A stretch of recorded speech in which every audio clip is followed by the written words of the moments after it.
Saudari-saudari yang terkasih, pada hari ulang tahun kelahiran Bunda Maria, sudah barang tentu mata kita, hati kita tertuju kepada Allah.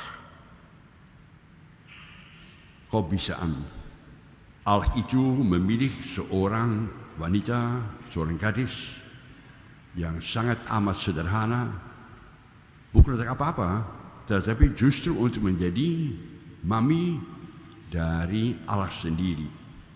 Allah yang menjelma, mau menjadi manusia, mau menyertai kita sekalian.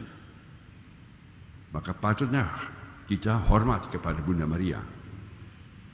Kita tahu bahawa Maria itu lahir di Efrata. Efrata suatu daerah sedikit sebelah utara Yerusalem. Papi maminya Hana dan Yosafat, orang miskin, orang amat sangat sederhana. Maka tak mampu mendidik Maria, maka mereka titip Maria di semacam asrama di Bait Suci di Yerusalem, di mana ada orang-orang pengasuh-pengasuh yang membesarkan Maria.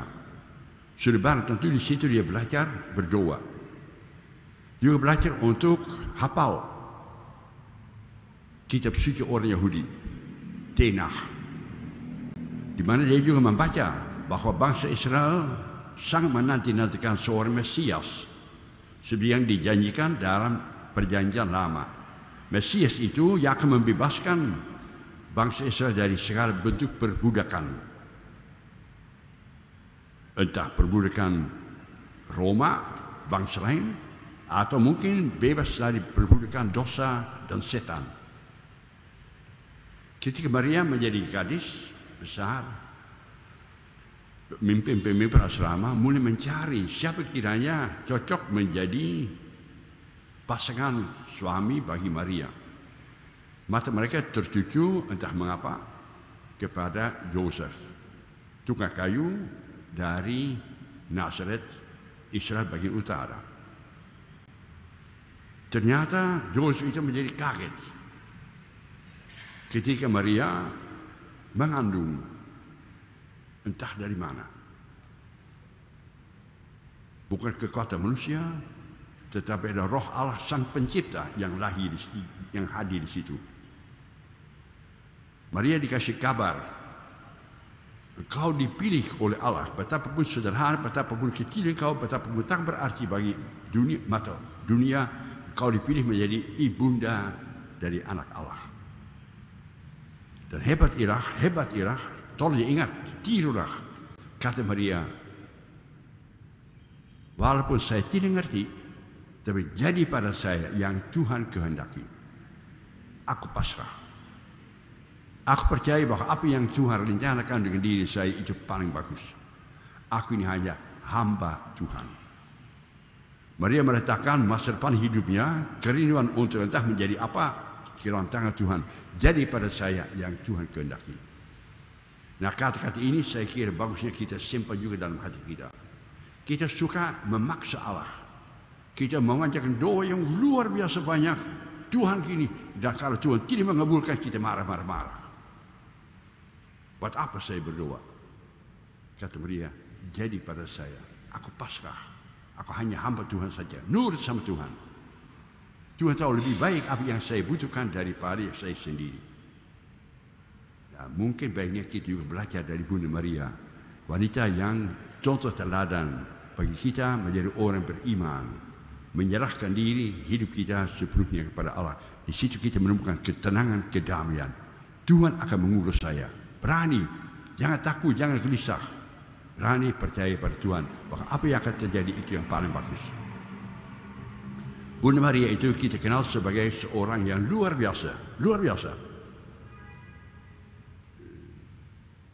Kalau saya mempermandikan bayi, saya suka bertanya kepada orang tua, ini anak siapa? Kemudian orang tua bilang, anak saya. Saya menggelengkan ke kepala, bohong. Gak benar, salah. Gak percaya mereka, anak saya.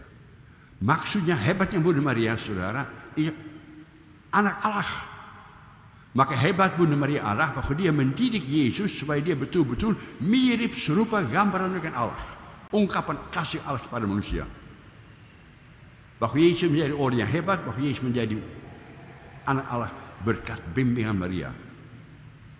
Dari Maria lah dia belajar berdoa, dari Maria lah dia belajar untuk pasrah kepada Allah, dari Maria dia belajar untuk mempergunakan kitab suci sesuai dengan apa yang direncanakan Tuhan.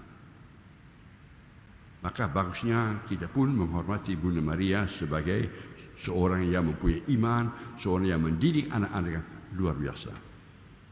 Hidup Maria tidak gampang. Tidak gampang. Seringkali harus mengalah. Tertulis dia menyimpan apa yang terjadi dalam hatinya. Nggak ngerti. Kok Yesus tampil lain daripada orang-orang biasa. Kok Yesus disalibkan. Nggak ngerti. Mana anak Allah kok bisa disalibkan. Mana bisa dibuang oleh manusia. Padahal dia datang justru untuk menyelamatkan manusia. Maria simpan dalam hatinya. Maka Maria juga menjadi ibunda dari gereja. Dari kita sekalian.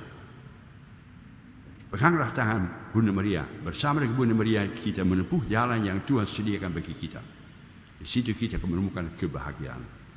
Bebas lepas dari maunya saya, rencana kita sendiri. Terserah Tuhan. Dan kalau kita betul-betul percaya pada Tuhan, hati kita akan tenang. Hati kita akan penuh kedamaian. Hati kita akan sungguh-sungguh bahagia. Tuhan sendiri menyertai, memegang, melindungi, menjamin hidup kita. Semoga kita meniru contoh teladan dari Bunda Maria lebih-lebih pada hari ulang tahun pada hari ini. Semoga demikian.